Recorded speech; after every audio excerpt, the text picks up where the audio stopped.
नवरंगपुर जिला मैदलपुर थाना को मिली आउ एक बड़ सफलता।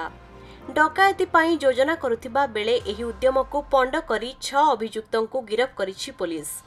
सांबादिक सम्मेलन में एएसपी आदित्य सेन देथिबा सूचना अनुसार गत राति मैदलपुर पुलिस नीलाद्रिगुड़ा निकटरे संध्याकालीन पेट्रोलिंग करुथिले। एही समय रे दुर्बृत्त माने मैदलपुर अंचल में डकायती करबाकू योजना करथिले। पुलिस को संदेह हेबारु सेमानक निकटरे पहुंची 6 अभियुक्तों को धरिबारे सफल होइतिबा बेले जड़े मुख्य अभियुक्त फेरार होई जाइथिले। तेबे अभियुक्त मानक सह एक कार, विभिन्न प्रकार मारणास्त्र, 9 गोटी मोबाइल, नकली सुना शंख सह नगद 14,500 टंका जबत करिछि पुलिस। मामला रुजु करी 6 जन को कोर्ट चालान करिथिबा बेले फेरार अभियुक्त को शीघ्र धराजिबो बोली पुलिस सूचना देछि। एही सांबादिक सम्मेलन में Papadahandi SDPO Satyajit Kandelkel, IIC Bipin Kumar Kuldeep, ASI Kamal Lochan Nayak और लोकेश कुमार भोईंक समेत अन्य पुलिस कर्मचारी उपस्थित थिले।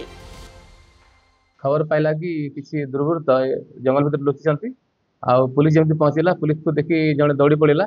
आ बाकी मान को हमें धरी पचरा जना पड़ला से माने ई लोकालिटी रे डकैती करा पे आथिले। आ से माने विभिन्न आइटम सीज कराइछि, 9टा मोबाइल आ गोटे सुना भाया देखा गोटे शंख सीजर कराइछि।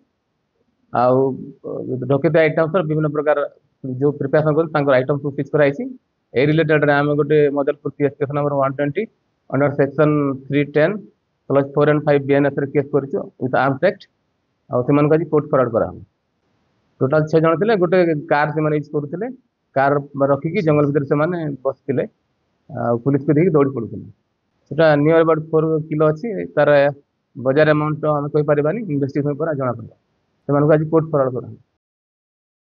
नवरंगपुर अनिल प्रभात भत्रांक रिपोर्ट, खबर ओडिशा।